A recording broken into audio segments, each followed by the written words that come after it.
warahmatullahi wabarakatuh. Alhamdulillahi rabbil alamin. Salatu wassalamu ala al-mab'uthi rahmatan lil alamin wa ala alihi wa ashabihi wa man tabi'ahum bi ihsanin ila yaumiddin.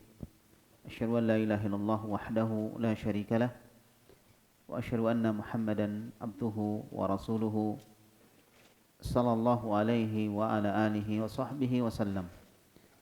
Qala Allah subhanahu wa ta'ala, ya ayyuhalladzina amanu taqullaha wa qulu qawlan sadida yuslih lakum a'malakum wa yaghfir lakum dhunubakum wa man yuti'illaha wa rasulahu faqad faza fawzan 'azima. Amma ba'd, fa inna asdaqal hadithi kitabullah wa khairal huda huda nabiyyina Muhammadin sallallahu alaihi wasallam, syarrul umuri muhdatsatuha wa kullu muhdatsatin bid'ah wa kullu bid'atin dhalalah wa kullu dhalalatin finnar. Alhamdulillah, di malam hari ini kita tentunya sangat berbahagia. Allah Subhanahu wa taala memberikan nikmat yang banyak sekali. Allah berfirman, wa in ta'uddu ni'matallahi la tuhsuha. Kalau kalian ingin menghitung nikmat Allah, maka kalian tidak akan mampu untuk menghitungnya. Maka saya mengajak kepada seluruh yang hadir dan mungkin juga kepada para pemirsa dimanapun berada untuk bersyukur kepada Allah Subhanahu wa ta'ala sekecil apapun nikmat yang Allah Subhanahu wa ta'ala berikan kepada kita. Karena nikmat jika kita syukuri itu akan memberikan tambahan nikmat-nikmat berikutnya. Dan tentunya kita manusia sangat butuh kepada nikmat Allah Subhanahu wa ta'ala. Maka semoga Allah Subhanahu wa ta'ala menjadikan nikmat yang ada ini sebagai kebaikan untuk kita, bukan sebagai bumerang, sesuatu yang akan mencelakakan kita. Ya, baik. Kemudian yang kedua, insyaallah pada malam hari ini biasanya kita membahas kitab Aina Nahnu min Akhlaqis Salaf, tapi karena ada pengaturan manajemen di tempat ini, insyaallah pada malam ini kita akan perdana membahas tentang Sirah Nabawiyah. Sirah Nabawiyah. Nah, ini mungkin istilah yang baru bagi sebagian orang, terutama mungkin dari kaum muslimin yang jarang bersentuhan dengan pembahasan tentang agama. Jadi Sirah Nabawiyah itu artinya sejarah Nabi.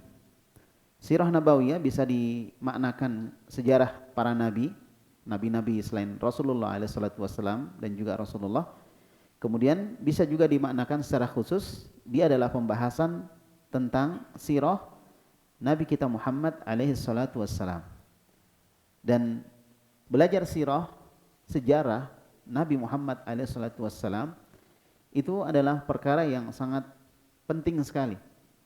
Dan ini jarang disentuh oleh sebagian orang. Ya, jarang disentuh oleh sebagian orang. Kita juga kalau pembahasan sirah kayaknya kita bilang, wah kita baca sendiri aja bisa gitu ya. Taib. Ya, nggak ada masalah sebenarnya ketika kita mau baca sendiri pembahasan tentang sirah. Tapi dalam pembahasan sirah itu nanti akan ada faedah-faedah penting yang mungkin perlu untuk kita pahami faedah itu. Ya, jadi sirah ini penting sekali karena ini berkaitan dengan masalah kehidupan seseorang, terutama kehidupan Nabi SAW.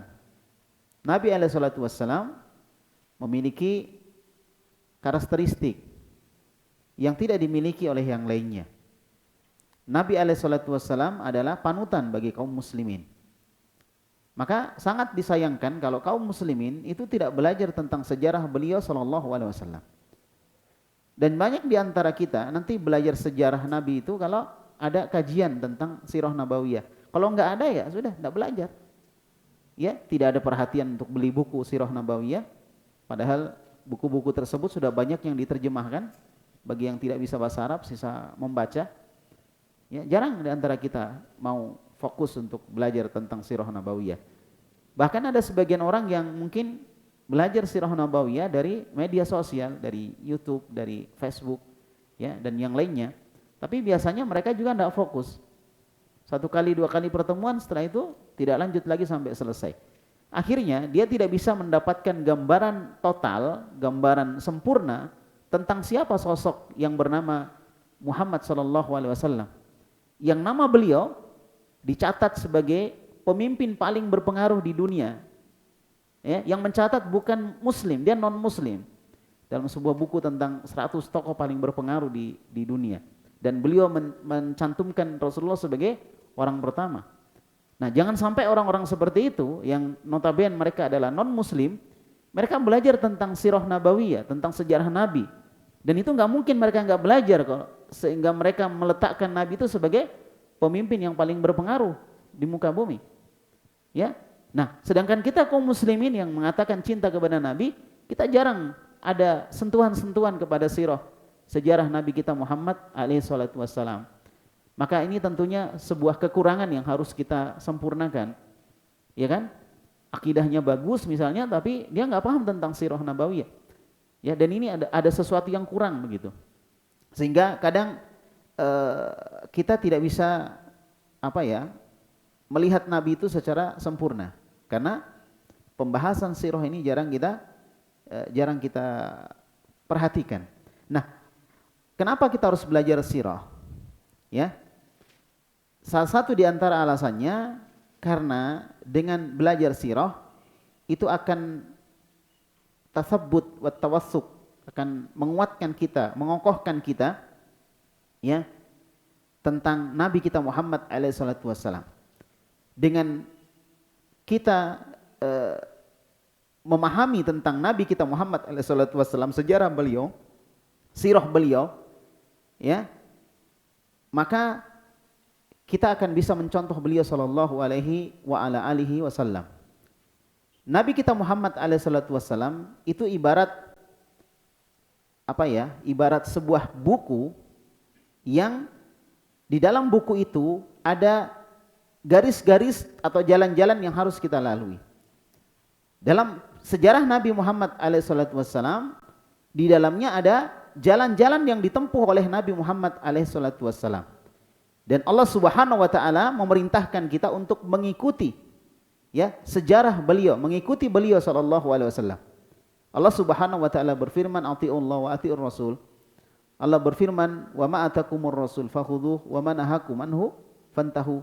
Apa saja yang datang dari Rasul kalian ambil, dan apa yang beliau larang kalian tinggalkan. Dan Allah Subhanahu wa taala berfirman, "Laqad kana lakum fi Rasulillahi uswatun hasanah." Sungguh ada pada diri Rasulullah itu contoh yang baik. Ya, dan Allah Subhanahu wa taala berfirman, baik di banyak ayat berkaitan dengan masalah kewajiban seorang muslim untuk mengikuti Nabi Muhammad alaihi salatu wassalam. Bagaimana dia bisa mengikuti Nabi kalau dia enggak tahu bagaimana sejarah Nabi Muhammad sallallahu alaihi wasallam? Ya, sallallahu alaihi wasallam. Jadi dia ibarat sebuah garis-garis jalan-jalan yang dilalui oleh Nabi Muhammad yang kita diperintahkan untuk mengikutinya. Kul hadhihi sabili adu ilallahi ala basiratin. Nabi SAW Allah berfirman, katakan wahai Muhammad, ini adalah jalanku. Kul hadhihi sabili. Ya, adu ilallah. Aku mengajak manusia kepada Allah.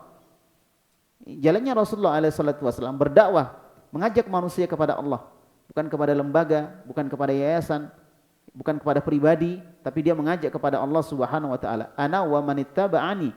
Orang-orang saya dan bersama orang-orang yang mengikuti aku. Ini menunjukkan bahwa kita diperintahkan untuk mengikuti Nabi alaihi salatu wassalam. Ya. Baik. Oleh karena itu barakallahu fikum, dengan belajar sirah kita akan bisa mengikuti petunjuk Nabi alaihi salatu wassalam. Siapa yang mengikuti petunjuk beliau, maka dia tidak akan tersesat. Dan siapa yang jauh dari petunjuk beliau, maka dia pasti akan tersesat. Ya. Oleh karena itu penting adanya tawassuk atau taufik, ada pengokohan terhadap semua yang dinisbahkan kepada sejarah Nabi Muhammad alaihissalam. Bagaimana beliau menyelesaikan masalah, akan dibahas nanti insyaallah. Ada masalah yang muncul, bagaimana beliau menyelesaikannya, dan ini penting. Ini namanya problem solving yang kita butuhkan sekarang. Kita kadang menghadapi masalah yang sebenarnya masalah kita tidak jauh lebih besar daripada masalah Nabi Muhammad alaihissalam. Dan kita selalu kesulitan mendapatkan jalan keluar. Seandainya kita belajar sejarah Nabi, kita akan dapatkan jalan keluarnya. Ya kan? Seandainya kita mau belajar sejarah Nabi, kita akan dapatkan jalan keluarnya. Tapi karena kita nggak belajar tentang sejarah Nabi, kita nggak bisa dapatkan jalan keluarnya. Jadi Nabi SAW menyelesaikan banyak masalah. Bagaimana? Perhatikan di perjanjian Hudaybiyah, kaum muslimin itu dirugikan, tapi Nabi mau menyepakati perjanjian itu. Itu kan ada hikmah di dalamnya, yang seandainya ini kita amalkan di dalam kehidupan kita sekarang ini, luar biasa sekali, faedah yang luar biasa sekali. Dan itu sempat kita bahas kemarin ya, ketika podcast ya, tentang Palestina. Ini salah satu poin yang penting sekali ini.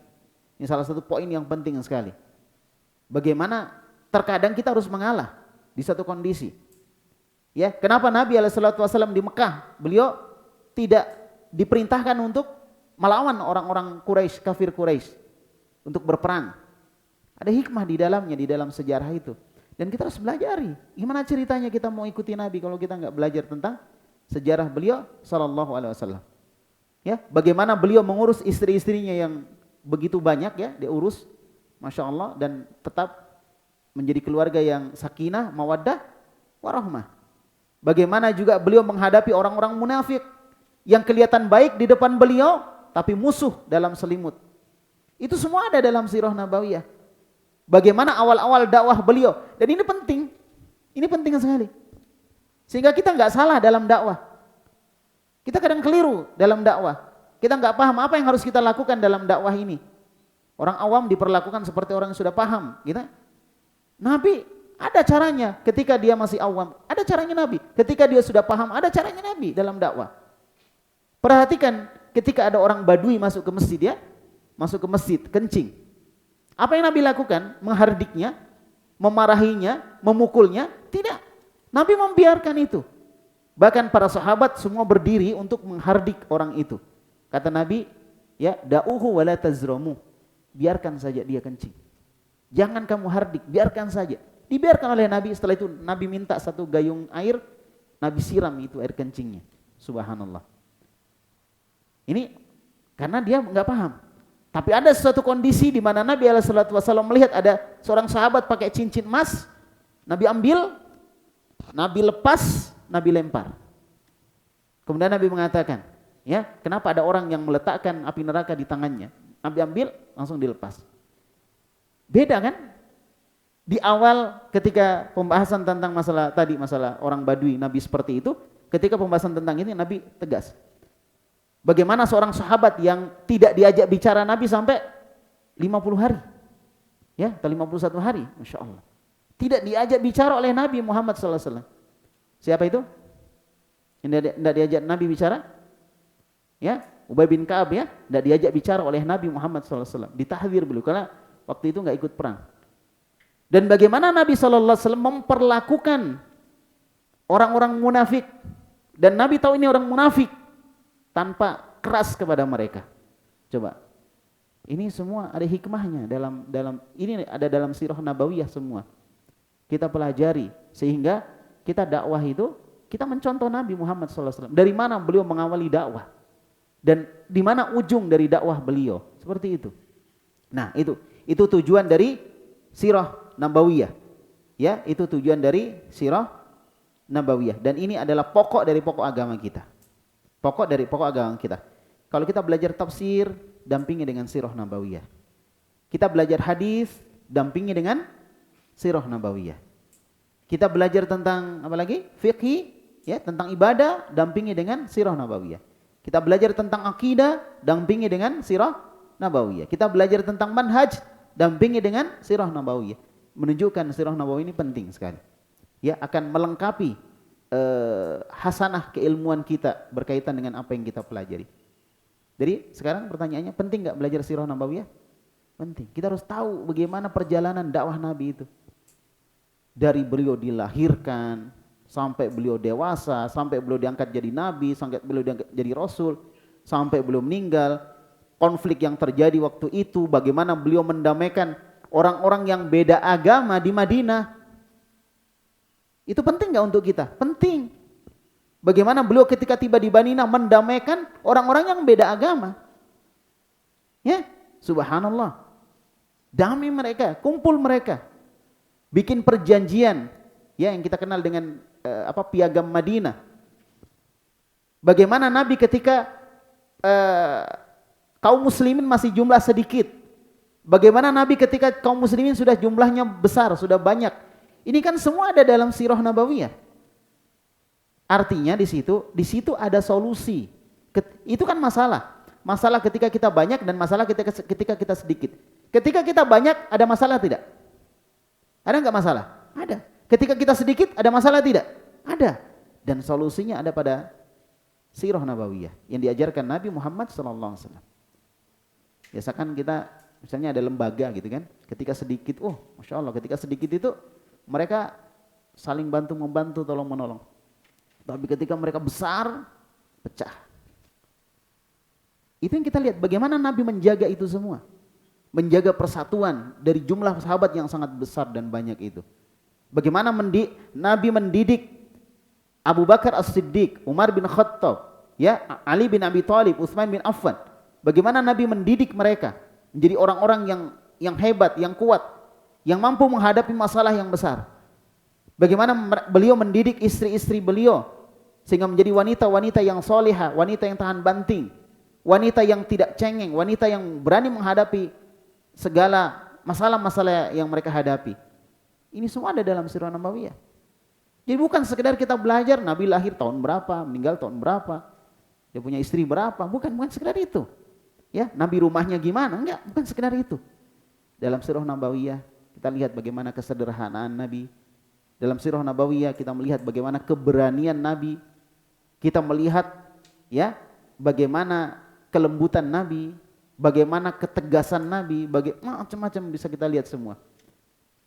Masya Allah. Itulah sirah nabawiyah. Oleh karena itu, Al-Quran penuh menceritakan tentang kisah-kisah para nabi terdahulu. Ya, walaupun nggak semuanya dikisahkan, ada sebagian dikisahkan, ada sebagian tidak. Tapi isinya Al-Quran banyak menceritakan tentang para nabi. Diceritakan tentang Nabi Ibrahim, tentang Adam, ya, tentang Nabi Nuh alaihissalam, tentang Nabi Lut dan lain sebagainya. Nabi Musa diceritakan semua di dalam Al-Quran. Dan Allah Subhanahu wa taala menyebutkan hikmah dari itu semua. Ya, di banyak ayat. Allah Subhanahu wa taala seperti dalam surah Hud ya ayat 120 Allah berfirman, "Taib wa kullan naqussu 'alaika min amba'ir rusul." Dan kami mengisahkan ya semuanya kepada engkau wahai Muhammad tentang kisah-kisah para rasul. Manu thabbitu bihi fuadak, sesuatu yang membuat hati kamu menjadi kuat. Nah ini dengan belajar sirah nabawiyah, belajar sejarah-sejarah orang dulu, kita akan kuat. Inna asyaddan nasi balaan, sesungguhnya manusia yang paling keras sekali cobaannya, ujiannya siapa? Al-anbiya, para nabi. Kalau kita diuji oleh Allah, ujian kita enggak seperti sebesar ujian para nabi. Ujian yang paling keras kepada para nabi. Tsummal amsal fal amsal. Kemudian semisalnya lagi, kemudian semisalnya lagi. Semakin kita mencontoh Nabi, ujiannya semakin besar. Betul atau betul? Betul ya? Semakin kita mencontoh Nabi, ujiannya semakin besar, semakin besar. Oleh karena itu Allah sebutkan di dalam Al-Quran ini, kami telah mengisahkan kepada engkau wahai Muhammad seluruh ya min amba'ir rusul, dari kisah-kisah para rasul.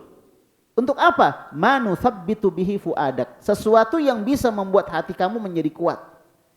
Kalau kita melihat cobaan yang Allah berikan kepada Nabi Muhammad, kita akan kuat. Demikian pula Nabi Muhammad melihat cobaan yang Allah berikan kepada para nabi sebelum beliau akan jadi kuat. Menguatkan hati beliau. Wa ja'aka fi hadhihi al-haqqu wa mau'izatun wa dzikra lil mu'minin. Dan datang kepada engkau wahai Muhammad dalam kisah-kisah ini kebenaran, nasihat dan peringatan untuk orang-orang yang beriman. Itulah tujuannya kisah-kisah itu, supaya kita bisa mengambil pelajaran. Di dalamnya ada kebenaran, di dalamnya ada nasihat-nasihat, di dalamnya ada peringatan untuk orang-orang yang beriman. Ya, yang beriman. Dan juga setelah Allah Subhanahu wa taala mengisahkan tentang apa? 19 rasul di ayat yang terus berturut-turut di dalam surah Al-An'am, dalam surah Al-An'am, kemudian Allah Subhanahu wa taala memerintahkan kepada Nabi Muhammad alaihissalatu wassalam, kepada Rasulullah, untuk mengikuti petunjuk mereka. Inilah kisah-kisah itu diceritakan untuk kita ikuti, dari kisah-kisah yang baik tentunya, dari kisahnya para rasul, untuk kita ikuti. Allah berfirman dalam surah Al-An'am ayat 90, ulaikal ladzina hadallah. Mereka itu adalah orang-orang yang Allah berikan petunjuk. Ya, fabihudahum ya iktadi. Maka hendaklah engkau wahai Muhammad mengambil petunjuk dari mereka. Ya, dengan petunjuk mereka hendaklah engkau mengambil petunjuk. Ini Nabi diperintahkan untuk mengikuti nabi-nabi sebelumnya. Masya Allah. Nah, kemudian jamaah kaum muslimin yang saya hormati dan saya muliakan, mengetahui sejarah Nabi alaihissalatu wassalam secara rinci, secara tafsil ya. Rinci kan, kalau nggak rinci berarti kita cuma ya itu tadi, lahir tahun berapa gitu, di mana dia lahir, ibunya siapa, bapaknya siapa, kakeknya siapa, bagaimana kecil, ya kita bicara secara umum. Nah, nanti insya Allah kita akan bicara secara rinci. Buku yang saya pakai ada buku Raudhatul Anwar fi Siratin Nabil Mukhtar, ini tulisan Syekh Sofiur Rahman Al-Mubarakfuri. Di website saya sudah di pengumumannya, informasi kajian pada malam ini saya sudah cantumkan link untuk download untuk kitab ini, kalau mau di-download ya. Karena ini juga saya nggak punya aslinya, ini fotokopi. Kalau nggak salah tahun 97 saya fotokopi ini. Berarti berapa tahun udah? Kalau 97 berapa tahun? Hah? Jadi 24 tahun yang lalu ketika saya masih mondok ya. 24 tahun yang lalu ini saya fotokopi. Dan alhamdulillah masih ada, makanya ini saya pakai ya. Saya nggak tahu apakah memang saya nggak mau beli atau gimana, tapi yang jelas ini saya pakai. Kemudian yang kedua, ini yang lebih lengkap lagi, sebenarnya hampir mirip, ini lebih lengkap lagi, Ar-Rahiqul Maktum ini. Ini Ar-Rahiqul Maktum, bisa di-download atau bisa dibeli, kalau di Makassar insya Allah ada. Ini juga saya pakai. Jadi nanti saya gabungkan ini, cuma nanti dasarnya dari sini, yang ringkas. Dasarnya dari sini, mungkin kalau ada tambahan-tambahan yang penting, saya ngambilnya mungkin dari sini. Atau mungkin dari buku yang lain, tapi yang patokannya adalah ini, yang Ar-Rahiqul Maktum. Buku yang pernah menjuarai perlombaan penulisan sirah nabawiyah. Penulisnya orang dari India. Ya, seorang ulama dari India, ahli hadis ya. Siapa? Sofiur Rahman Al-Mubarakfuri. Masya Allah. Saya senang buku ini karena ilmiah. Ya, karena ilmiah. Jadi dia bukan sekedar berbicara masalah hadis-hadis yang ada, tapi dia hubungkan juga dengan misalnya hubungan dengan tanggal-tanggal dan seterusnya, dia hubungkan dengan itu. Ya, wallahu a'lam bishawab. Ala kulli hal, insyaallah buku ini cukuplah untuk kita bicara secara rinci, walaupun tidak tebal ya. Terus buku-buku yang dulu juga banyak seperti Sirah Nabawiyah Ibnu Hisham ya. Sirah Ibnu Hisham itu juga bisa dibeli, itu juga bagus, dan itu buku-buku terdahulu. Cuma kalau di sini udah dipilih-pilih ya, sudah dipilih-pilih. Dan masih banyak buku-buku yang lain yang ditulis oleh para ulama kita berkaitan dengan Sirah Nabawiyah. Tapi insya Allah ini yang kita pakai untuk belajar Sirah Nabawiyah, dan tambahannya kita bisa tambahkan dari buku-buku yang lainnya. Nah, para jamaah sekalian, kaum muslimin dan muslimah, ikhwan dan akhwat barakallahu fikum, mengetahui tentang Sirah Nabawiyah secara rinci ya, tentang sejarah Nabi kita Muhammad sallallahu alaihi wasallam, ini akan memungkinkan kita untuk mencontoh beliau pada seluruh sendi-sendi kehidupan beliau.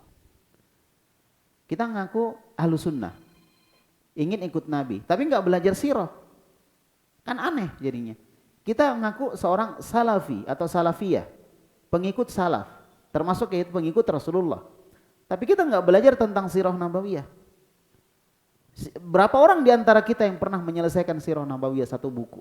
Jarang kan? Membaca aja jarang. Coba, karena kita pilih, ini nggak ada debat-debatnya di sini, nggak usah lah gitu. Kita kalau nggak ada debat-debatnya nggak mau. Oh, nggak ada perselisihan. Kalau fikih kan ada perselisihan, madhab ini, madhab ini. Kan kalau sirah kan nggak ada madhab-madhaban ya. madhabnya ini sirah begini, enggak. Sirah ini lebih kepada rujukannya kepada dalil yang kuat ya tentang sejarah tersebut. Jadi dengan belajar sirah nabawiyah kita bisa mengikuti Nabi pada seluruh sendi-sendi kehidupan beliau, mencontoh beliau dalam semua sendi-sendi kehidupan beliau. Ya, kehidupan beliau. Kenapa? Karena Nabi itu adalah prakteknya Al-Qur'an. Prakteknya agama itu Nabi. Makanya kita harus ikut Nabi. Kalau misalnya ulama beda pendapat, maka kita harus memilih pendapat mereka yang berbeda ini yang paling dekat kepada hadis Nabi Muhammad SAW, kepada dalil. Karena Nabi itu adalah orang yang telah mempraktekkan agama. Jangan sampai kita bicara dalil, begini maksudnya, ketika kita lihat prakteknya yang dilakukan Nabi tidak begitu gitu. Paham ya? Dan ada banyak seperti itu orang. Jadi dia memahami dalil misalnya dari sisi bahasa. Oh ini faedahnya gini. Tapi faedah itu tidak dilakukan Nabi. Kan ganjil. Sehingga di sini sekali lagi penting kita untuk belajar sirah nabawiyah.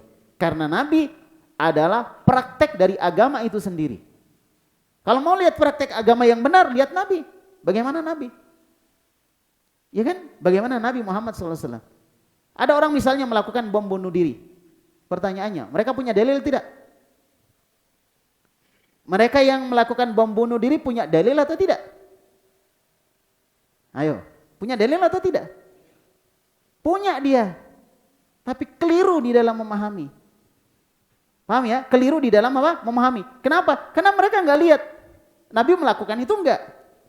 Karena masalah yang mereka hadapi juga pernah dihadapi oleh Nabi. Masalah ketidakmampuan karena jumlah kaum muslimin yang berapa? Sedikit. Jumlah kaum muslimin yang apa? Sedikit. Paham sudah? Nah, itu kenapa? Karena dia nggak cocokkan dengan Nabi. Bagaimana Nabi? Ada orang berdakwah misalnya. Target utamanya adalah misalnya khilafah. Misalnya kan? Ada orang dakwah misalnya gitu. Khilafah. Akhirnya khilaf. Nah, sekarang ketika mereka mempraktekkan itu, mereka tidak mulai dari tauhid. Tidak ada perhatian kepada apa? Tauhid. Padahal tauhid adalah pondasi dari rumah yang bernama khilafah itu tadi. Kalau kita ingin mendapatkan semuanya, mulai dari tauhid. Mulai dari apa? Tauhid. Makanya kalau mereka kadang bikin kajian-kajian menuju khilafah, selalu menuju, belum pernah mulai, selalu menuju. Nah, kayak kita alhamdulillah kita sudah mulai. Maksudnya kita mulai membangun umat ini karena kita sudah belajar tauhid. Kita belajar tauhid. Tauhid itu adalah pondasi utama. Kalau orang mau bangun rumah yang menunjukkan bahwa dia sedang membangun apa? Dia bikin pondasi. Oh, berarti mau membangun ini. Bukan cuma teori. Nah, itulah sekali lagi saya katakan barakallahu fikum. Nabi Muhammad SAW telah mempraktekkan semuanya. Beliau awali dari nol. Dari tidak ada pengikut. Dari 1, 2, 3 pengikut. Beliau awali semua dari nol. Dan akan kelihatan indah semuanya ketika kita belajar sirah nabawiyah. Sekarang penting nggak? Saya sengaja sampaikan ini supaya kita ada motivasi untuk belajar sirah nabawiyah. Kan kadang begini. Kalau misalnya kita ada pelajaran akidah, kita nggak datang, kita merasa, aduh ketinggalan pelajaran saya, ya kan? Kalau kita ada pelajaran bahasa Arab, kita nggak datang, aduh kita ketinggalan pelajaran. Tapi kalau kita belajar sirah nabawiyah, lalu kita tidak datang, kita menganggap, nggak apa-apa, sirah nabawiyah, ya kan? Seperti itu. Nah, ini kita sampaikan supaya kita punya semangat untuk belajar sirah nabawiyah. Supaya kita ada semangat untuk belajar sirah nabawiyah. Karena kadang dalam sirah nabawiyah menjenuhkan, membosankan karena kita belajar tentang sejarah. Namun sejarah ini bukan sembarang sejarah, dia sejarah Nabi Muhammad SAW yang telah menerapkan syariat secara keseluruhan. Sampai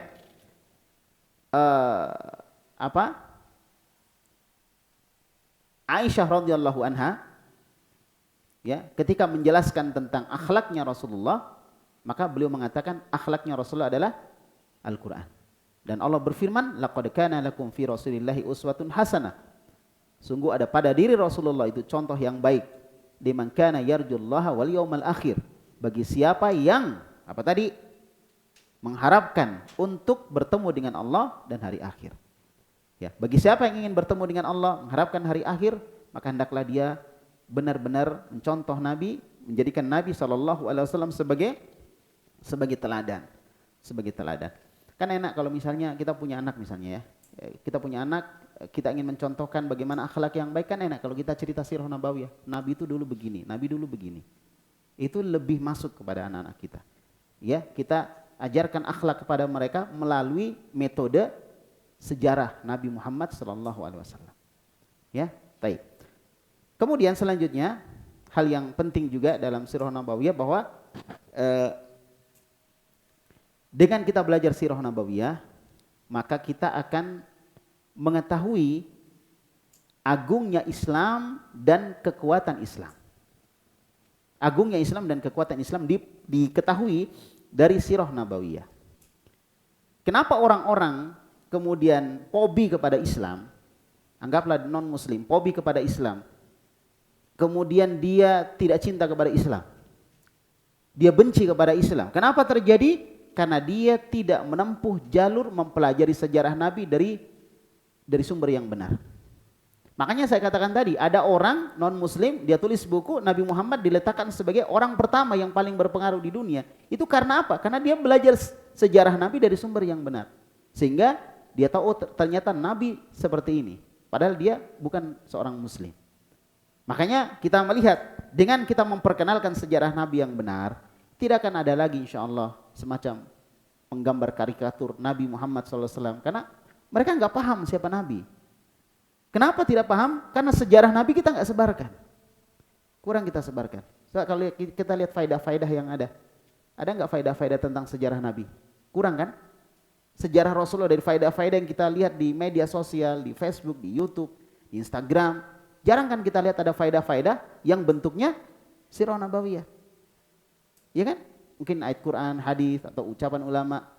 Tapi bentuknya sirah nabawiyah, sejarahnya Nabi yang kita bisa ambil hikmah di situ jarang sekali. Ya mudah-mudahan dari pelajaran kita ya pada malam ini dan mungkin seterusnya kita akan bisa memberikan faedah-faedah itu kepada teman-teman kita. Jadi dengan mempelajari sirah nabawiyah akan kita ketahui keagungan Islam, kekuatan Islam. Kekuatan Islam. Ketika kita mengetahui bahwa agama ini telah disusun dengan rapi, telah dikuatkan qawaid-qawaidnya, kaidah-kaidahnya dan hukum-hukumnya dari awal gitu. Coba ya kalau kita pelajari salat itu enggak diwajibkan di awal-awal Islam. Tapi diwajibkan nanti ketika akhir-akhir dari periode Mekah, akhir-akhir dari periode Mekah. Puasa tidak diwajibkan kecuali nanti di Madinah, apalagi perang itu ketika di Madinah. Jihad itu ketika di Madinah, bukan ketika di Mekah. Berarti memang betul-betul dari nol Nabi membangun semuanya. Betul-betul dari susah Nabi membangun semuanya. Ya, baik. Nah, maka dari situ kita akan melihat bagaimana Islam ini dibangun dari asas yang kuat, dari dasar yang kuat. Karena dari nol. Bagaimana masyarakat Islam dibangun dari dasar yang kuat. Bagaimana kebudayaan Islam dibangun dari dasar yang kuat. Dari dasar yang kuat. Dari bagian-bagian yang kuat disusun-susun sehingga menjadi Islam yang sangat besar. Yang sangat besar. Sehingga Islam memiliki karakteristik berbeda dengan yang lain. Ya, berbeda dengan yang lain. Taib. Jamaah kaum muslimin dan muslimah, barakallahu fikum. Inilah beberapa hal yang penting untuk kita pelajari dari buku kita ini, ya, dari buku kita ini. Berapa menit lagi Mas Isya?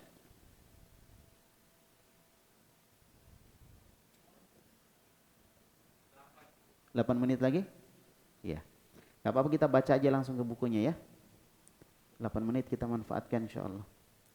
Ada yang punya buku? Bagus kalau ada yang punya buku, bisa baca kitab, ada yang baca gitu. Nanti insya Allah ya bisa diatur ya. Nanti yang bisa baca kitab nanti lapor aja ke misalnya ke panitianya. Nanti bisa dijadwal ganti-gantian membaca ya, supaya latihan juga membaca, memperlancar bacaannya. Taib, dan kita bisa bahas bukunya secara runtun.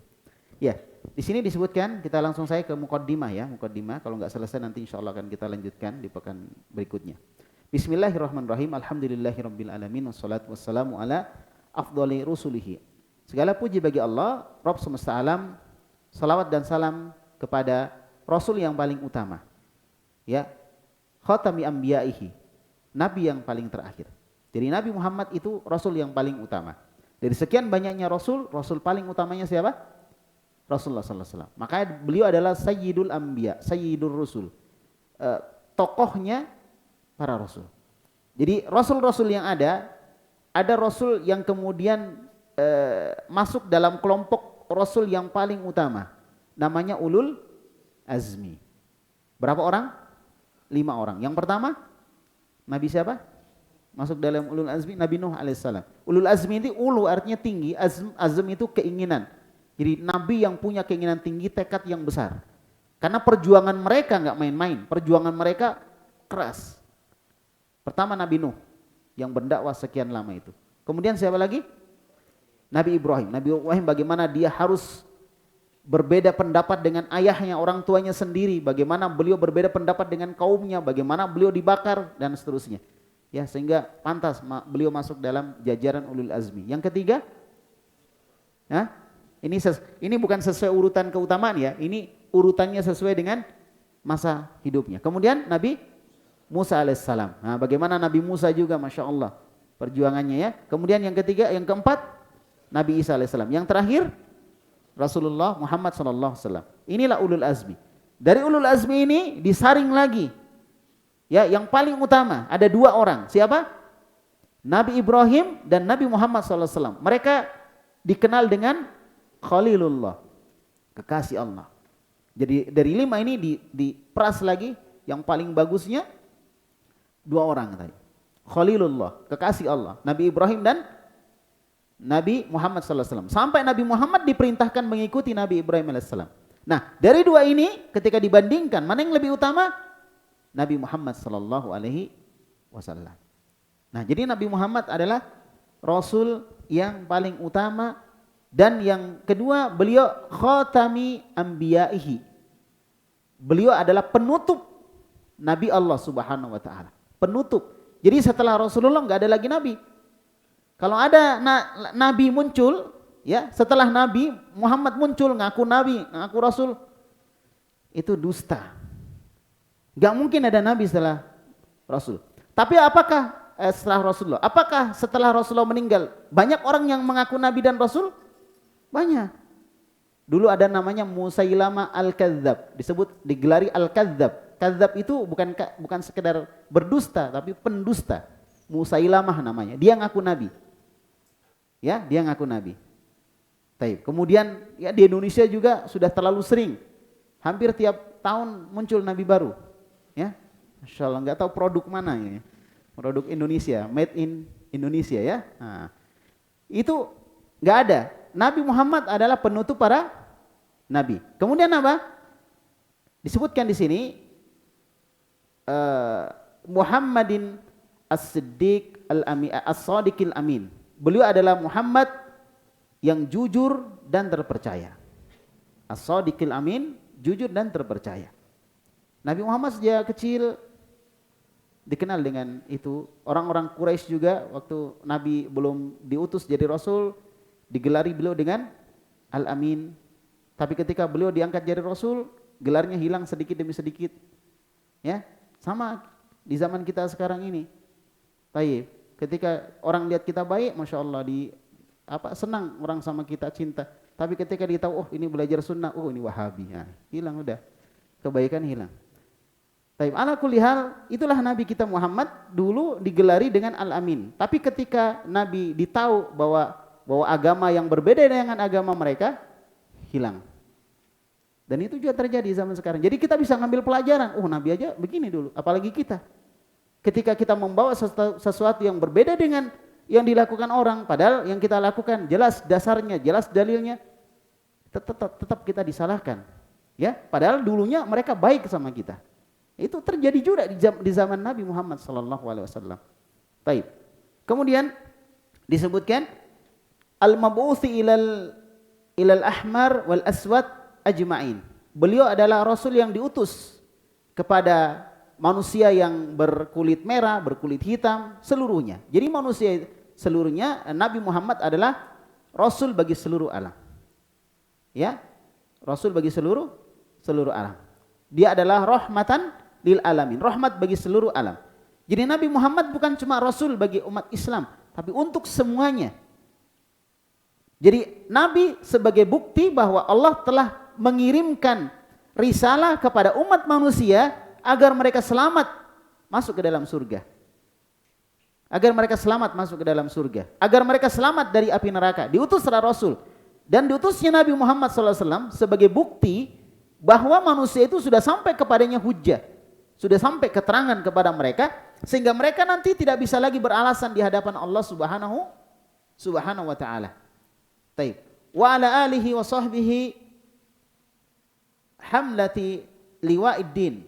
Dan juga kepada keluarga beliau, semoga Allah memberikan salawat, juga kepada sahabat beliau, wasahbi, pada sahabat beliau pembawa bendera agama, ya, sahabat-sahabat Nabi Muhammad SAW yang menjadi orang-orang yang membawa bendera agama. Dan ini bantahan juga kepada orang-orang Syiah yang mengkafirkan para sahabat, ya. Dan ini ketika mereka mengkafirkan para sahabat berarti mereka telah melecehkan Rasulullah SAW. Karena menganggap bahwa Nabi memilih teman-teman yang salah, ya, dan juga mereka telah tidak percaya kepada Allah Subhanahu wa taala karena Allah telah memilihkan Nabi teman-teman yang salah, yang kafir mereka semua kecuali beberapa orang saja. Ala kulli hal, ya, ini keliru, pemahaman yang keliru dari orang-orang Syiah, ya. Semoga Allah memberikan hidayah kepada mereka untuk kemudian mengenal Islam yang benar. Baik. Jadi para sahabat Nabi adalah mereka pembawa bendera agama. Jadi ibaratnya air murni yang dibawa oleh Nabi dialirkan melalui sahabat. Dan salah satu metode orang yang ingin menghancurkan Islam itu memutus jalur air tersebut. Memutus kemurnian Islam tersebut. Gimana caranya? Diputus jalurnya supaya airnya tidak mengalir. Siapa jalur dari kemurnian agama ini? Para sahabat. Jadi kalau para sahabat sudah dikafirkan misalnya semuanya, kita dapat Islamnya dari mana coba? Ya coba pikir baik-baik, kita dapat Islamnya dari mana? Kalau cuma dari Ali bin Abi Thalib, apakah semua ajaran Islam diketahui oleh Ali bin Abi Thalib? Tentunya ada yang dia tidak tahu. Karena ada kondisi di mana Ali bin Abi Thalib tidak bersama dengan Rasulullah. Siapa yang tahu kondisi itu? Istri-istri beliau. Tentang kehidupan Nabi, bagaimana mandinya Nabi, ya, dan seterusnya. Itu tidak diketahui oleh sahabat Ali bin Abi Thalib. Yang tahu siapa? Istri-istri Nabi. Jadi kalau istri-istri Nabi dikafirkan, diputuskan jalurnya, tidak mengadillah kemurnian Islam itu sampai kepada kita. Nah, itu salah satu strategi yang mereka gunakan, ya, untuk menghilangkan kemurnian Islam tadi. Ala kulli hal, sahabat adalah pembawa bendera agama. Wa ala man tabi'ahum. Dan juga semoga Allah memberikan selawat kepada orang-orang yang mengikuti mereka. Mengikuti siapa? Mengikuti siapa? Rasulullah dan para sahabat. Ya. Rasulullah dan para sahabat. Baik. Karena para sahabat adalah orang-orang yang wajib untuk kita ikuti.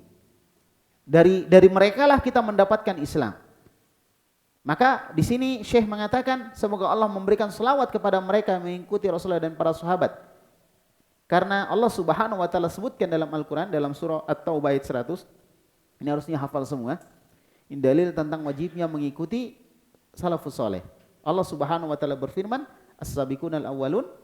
Lanjutannya, "Minal muhajirin wal ansar walladzina tabauhum bi ihsan radhiyallahu anhum wa radu'an." Orang-orang terdahulu dari kalangan muhajirin dan ansar dan orang-orang yang mengikuti mereka, maka Allah ridho kepada mereka dan mereka ridho kepada Allah Subhanahu wa taala. Jadi Allah ridho kepada mereka. Ya, maka siapa yang Allah ridhoi? Para sahabat, muhajirin dan ansar dan orang-orang yang mengikuti muhajirin dan ansar. Salafiyun. Ya. Jadi memang kita harus mengikuti Muhajirin dan Ansor, harus mengikuti sahabat. Siapa yang tidak mengikuti sahabat pasti tersesat. Pasti tersesat. Karena Nabi SAW bersabda kepada kita sekalian untuk mengikuti jalan beliau dan jalan para sahabat Nabi Muhammad SAW. Ketika Nabi menyebutkan tentang perselisihan umat, hanya satu yang masuk surga kata Nabi. Kemudian sahabat bertanya, "Waman hiya ya Rasulullah?" Siapa yang satu itu wahai Rasulullah? Maka Rasulullah katakan apa? "Kullu man kana 'alal mithlil anal yauma wa ashabi." Semua orang-orang yang mengikuti seperti yang aku lakukan dan seperti yang dilakukan oleh para sahabatku. Itu kata Nabi Muhammad SAW. Dan Nabi bersabda, "Alaikum bisunnati wa sunnatil khulafa'ir rasyidin." Wajib atas kalian berpegang kepada sunnahku dan sunnah khulafa'ir rasyidin. Ini menunjukkan mengikuti para sahabat adalah perkara yang wajib untuk kita lakukan. Ya, tapi apa? Bi ihsanin. Bagi mereka yang mengikuti Nabi dan para sahabat dengan baik, minal a'immah. Ya. Taib. Dari kalangan siapa? Para imam. Para imam-imam kaum muslimin. Imam Abu Hanifah, Imam Malik, Imam Syafi'i, Imam Ahmad dan imam-imam yang lainnya, Imam Ibnu Uyainah, Imam Ats-Tsauri, ya, Imam Ibnul Mubarak dan lain sebagainya dari kalangan para imam-imam. Mereka lah orang-orang yang kelihatan sekali bagaimana mereka mengikuti Nabi Muhammad SAW. Dan ucapan-ucapan mereka berkaitan dengan wajibnya mengikuti sunnah Nabi itu banyak sekali, nggak bisa kita hitung. Ya, luar biasa ucapan-ucapan mereka. Syekh Al-Albani rahimahullah ketika menyusun kitab sifat salat Nabi, di bagian depan beliau sebutkan itu ucapan para ulama berkaitan dengan wajibnya mengikuti pendapat hadis Nabi Muhammad SAW dan meninggalkan pendapat mereka yang bertentangan dengan sunnah Nabi Muhammad SAW. Sudah masuk? Tadi baru satu yang adzan, makanya saya kurang percaya ini dua ini yang adzan. Baik, saya selesaikan sedikit ya. Ya, jadi dari kalangan para imam, ya, wal huda dan orang-orang yang memberi petunjuk, wad duati, para dai, wal adqiya, orang-orang yang bertakwa, was solihin dan orang-orang soleh, wala kulli man salaka sabilahum ila yaumiddin, dan juga semoga Allah memberikan selawat kepada semua orang yang mengikuti jalan mereka para sahabat, jalan Nabi dan para sahabatnya sampai hari kiamat. Sampai hari kiamat. Tapi mungkin sampai sini yang kita bahas dan sisanya insya Allah akan kita lanjutkan di pertemuan kita akan datang. Dan sebelum saya jawab pertanyaan, kita azan dulu untuk azan Isya ya. Baik.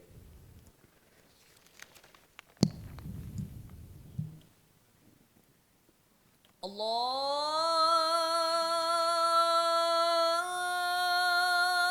Akbar, Allahu Akbar. Allahu Akbar, Allahu Akbar. Asyhadu an la ilaha illallah.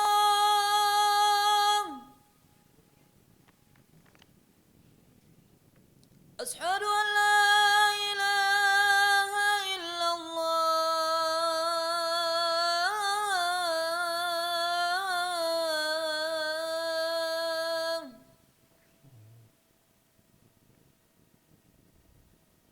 Asyhadu anna Muhammadar Rasulullah.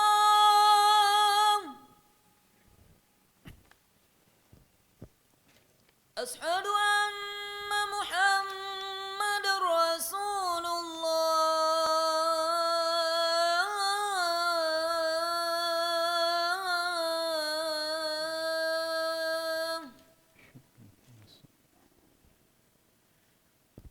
Hayya 'alas salah.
saya akan jawab pertanyaan yang masuk ya.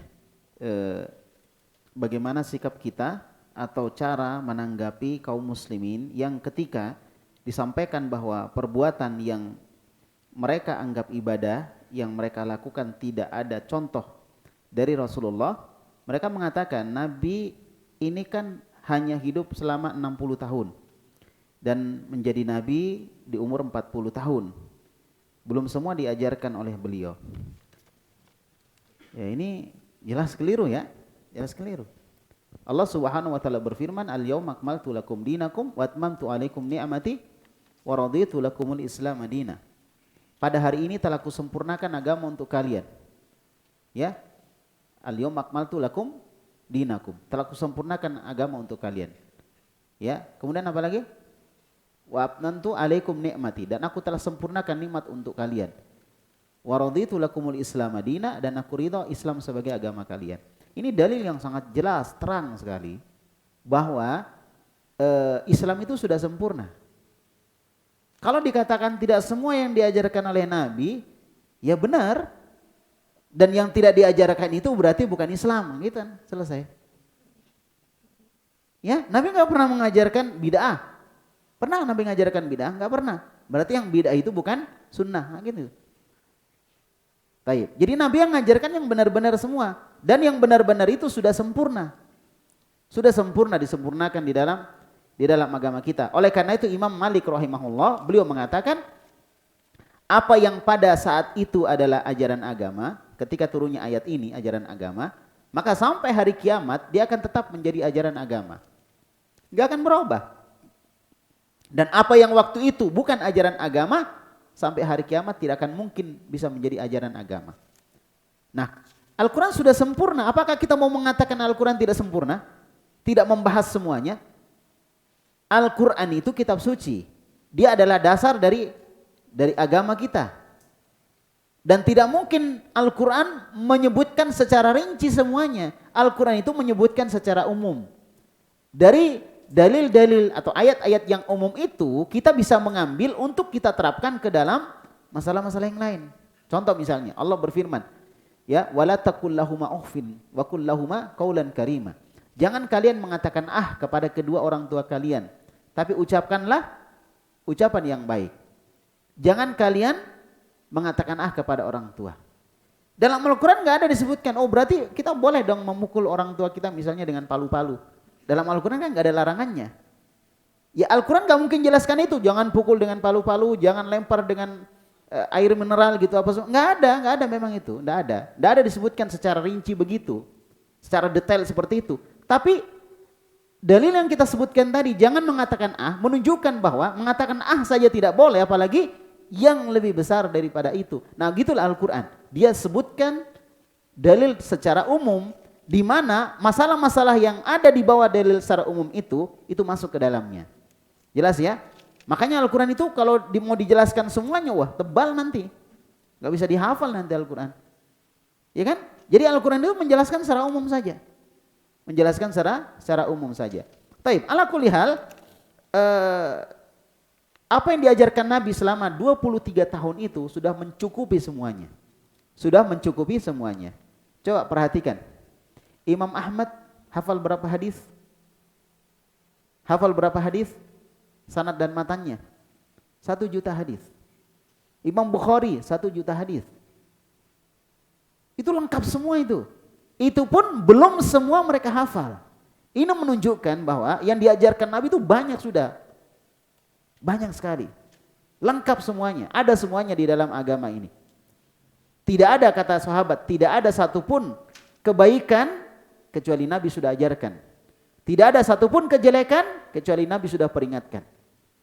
Sampai burung yang terbang di atas langit yang mengepakkan sayapnya, kecuali Nabi sudah ajarkan itu semua. Dan kalau kita cek ternyata dalam hadis ada hadis yang berbicara tentang masalah burung.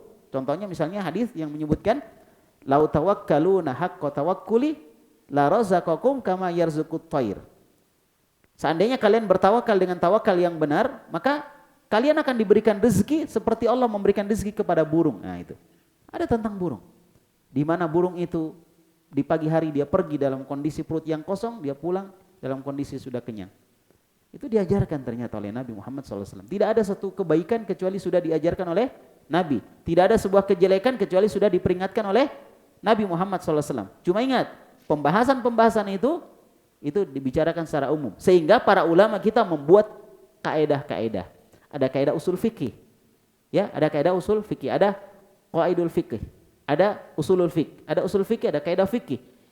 Ya, itu semua kaedah-kaedah dibuat, itu diambil dari dalil. Dari kaedah itu nanti di bawahnya semua masalah-masalah yang masuk dalam kaedah itu, masuk dalam kaedah itu, disebutkan dalam kaedah itu. Jelas sudah ya, insyaallah. Baik.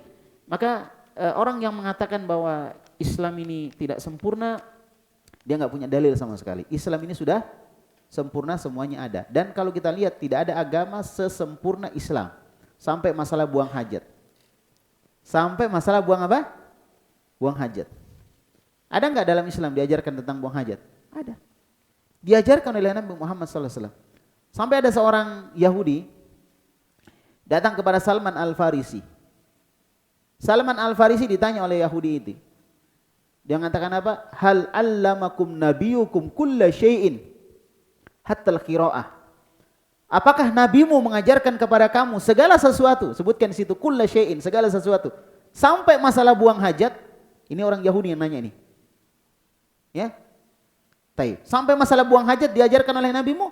Maka kata Salman, ajal, benar. Nabi kami mengajarkan kepada kami segala sesuatu sampai masalah buang hajat. Nabi melarang kami untuk buang hajat dengan menggunakan tangan kiri, ya, dan seterusnya. Ala kulli hal semua diajarkan oleh Nabi Muhammad SAW. Semua diajarkan oleh Nabi SAW. Cuma itu tadi, karena kita ini orang awam, maka kita bertanya kepada ulama yang fokus mempelajari Islam, maka kita akan tahu jawaban setiap masalah yang kita hadapi. Ya, coba masalah apa yang tidak diajarkan Nabi? Semuanya sudah diajarkan oleh Nabi Muhammad SAW. Makanya masalah-masalah kontemporer sekarang ini, masalah-masalah kontemporer itu selalu ada jawabannya dari sudut pandang syariat. Ada pembahasan tentang puasa, ya, secara kontemporer ada. Hukum seperti vaksin corona, kan baru-baru ada, dulu-dulu kan nggak ada. Sekarang kalau misalnya ada ulama ditanya, apa hukum vaksin corona? Ulama itu bisa jawab nggak?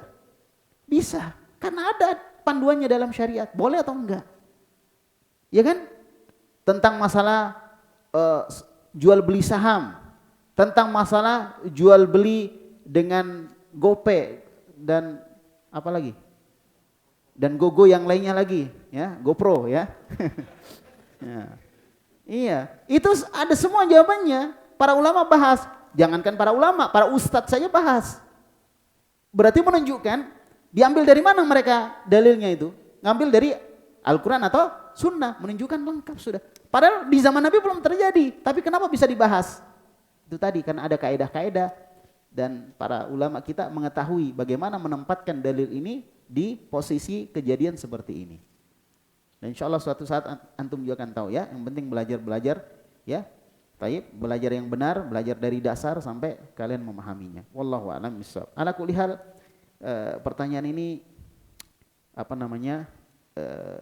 keliru, ya, pemahaman yang keliru.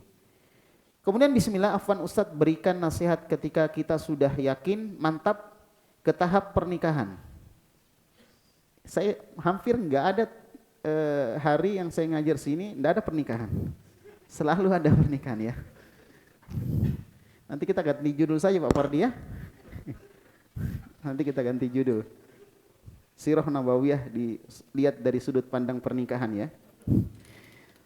Setelah dari nadhar, tetapi seringkali banyak datang keraguan, bagaimana dalam mengatasinya? Salat istikharah. Salat apa? Istikharah, minta kemantapan kepada Allah Subhanahu wa taala. Dan kalau ada seperti itu, tanyalah kepada senior, ya, yang sudah 2-3 istrinya gitu. Tanya kepada mereka atau tanya kepada orang yang sudah menikah gitu. Tanya kepada mereka gimana pengalaman mereka dulu, karena pengalaman mereka juga penting untuk kita ketahui. Jadi kalau misalnya sudah nadhar, setelah itu salat istikharah, minta kemantapan. Ya, apakah diterima atau tidak, dan selalu berdoa kepada Allah. Kalau itu bagus, ya Allah dekatkan. Kalau itu jelek, jauhkan itu. Seperti itu, insya Allah Allah akan berikan jalan-jalannya. Alladzina jahadu fina Lanahdiyannahum subulana. Orang-orang yang bersungguh-sungguh menuju kepada kami akan kami tunjukkan jalan-jalannya. Ya, terus berdoa kepada Allah Subhanahu wa taala karena kadang syaitan memberikan keraguan kepada kita. Yang datang kepada kita orang soleh, orang baik, paham agama, baca Qur'annya Masya Allah, pintar baca kitab lagi, ya, pintar mendidik, lembut. Ya, belum kelihatan aslinya ya, jadi begitu. Nah, kemudian datang masuk ke pikiran kita, aduh, tapi dia belum kerja, tapi dia gajinya cuma sekian, tapi dia belum punya rumah, jadi kontraktor, kontrak sana sini misalnya. Ya itu keraguan-keraguan muncul, akhirnya jadi ragu dia. Padahal itu semua bukan alasan untuk menolak orang yang soleh datang kepada kita tadi. Oleh karena itu tadi penting berdoa kepada Allah dan apa tadi? Salat istikharah. Ya, semoga Allah memberikan taufik. Wallahu a'lam bishawab. Kemudian bismillah Ustadz, ana mau bertanya bagaimana cara menanggapi keluarga sendiri yang selalu mengajak kepada Islam yang berpemahaman bukan pemahaman salafus soleh.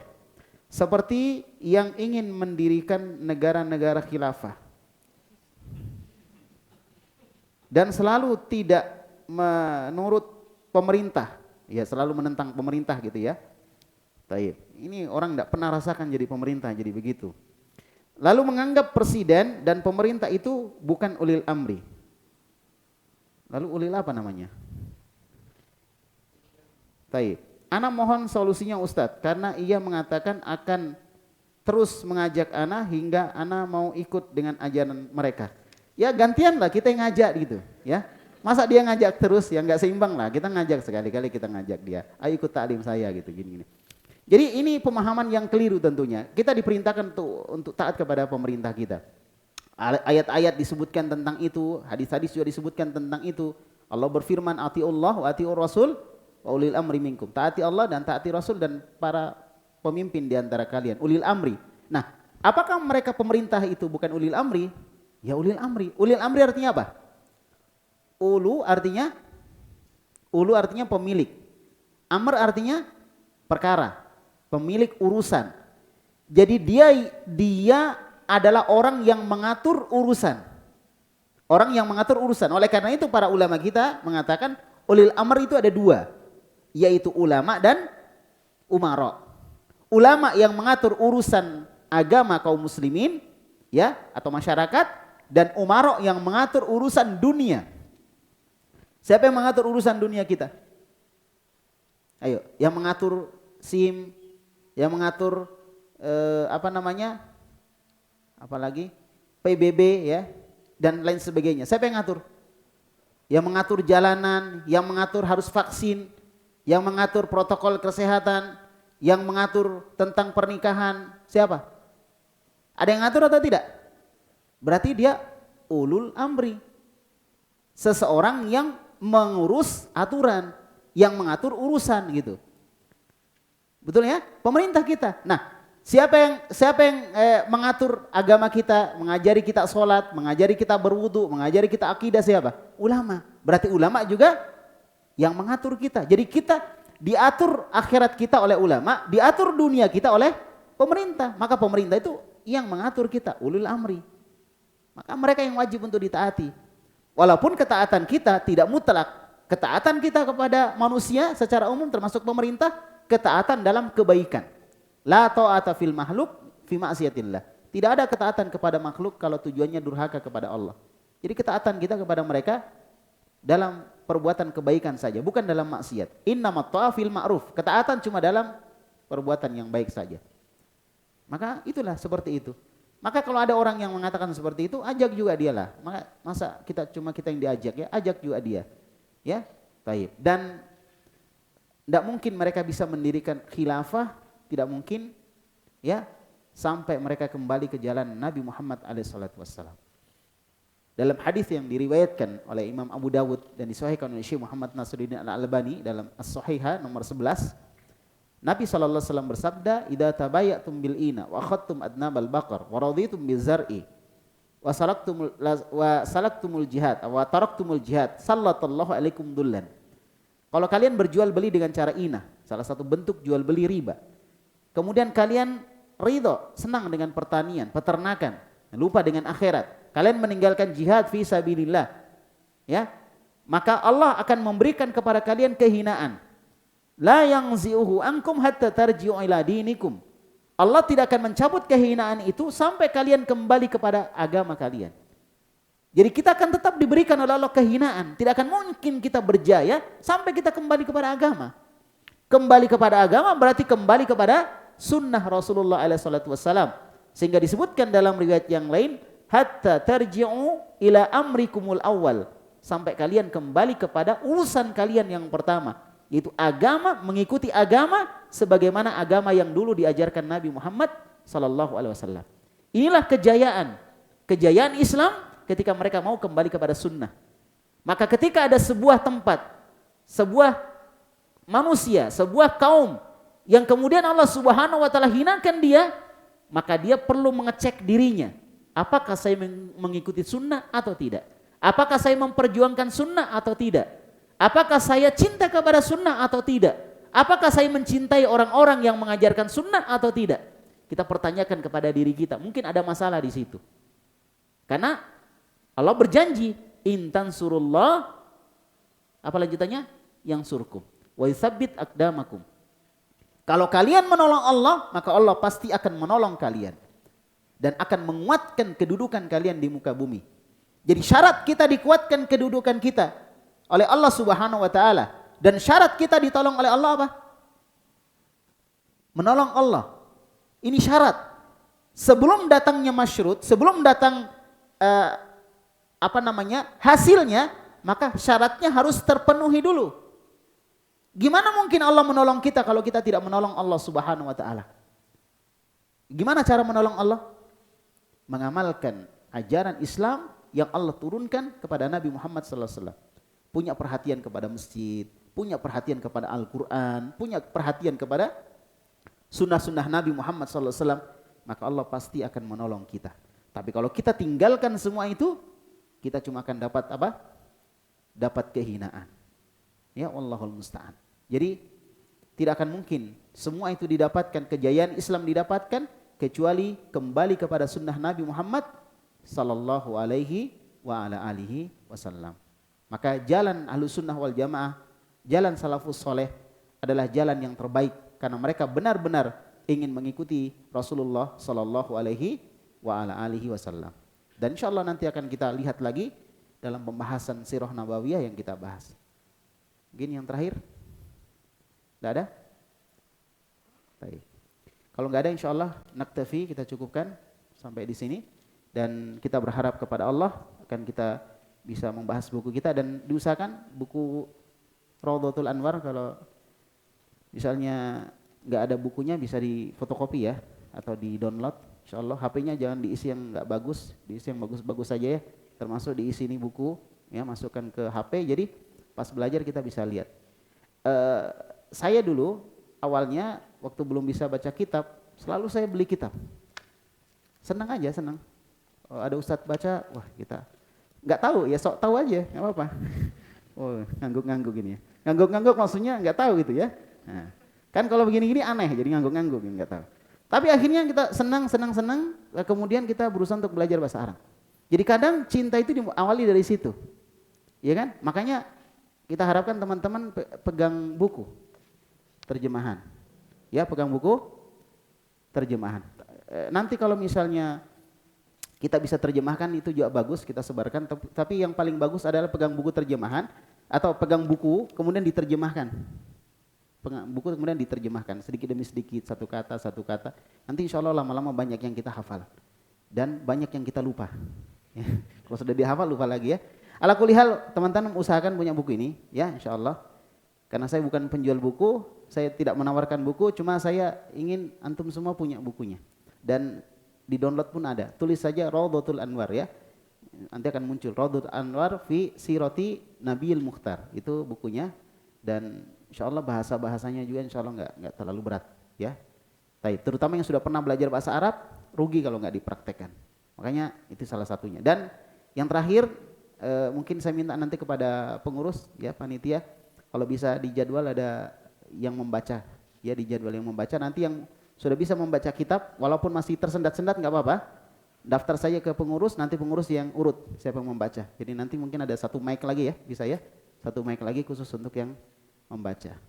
Siap insya Allah ya? Baik. Ya demikian yang bisa saya sampaikan pada malam hari ini. Tentunya masih banyak kekurangan dan kekeliruan mungkin ada di sana sini, dan saya mohon maaf dan saya bertobat kepada Allah Subhanahu wa taala. Adapun kalau ada yang benar, maka semoga Allah memudahkan kita untuk mengikuti kebenaran tadi. Barakallahu fikum. Subhanakallahumma bihamdik, asyhadu an la ilaha illa anta, astaghfiruka wa atubu ilaik. Wassallallahu ala nabiyina Muhammad wa ala alihi wa sahbihi wasallam, wa akhiru da'wana alhamdulillahi rabbil alamin. Tsumma assalamu alaikum warahmatullahi wabarakatuh.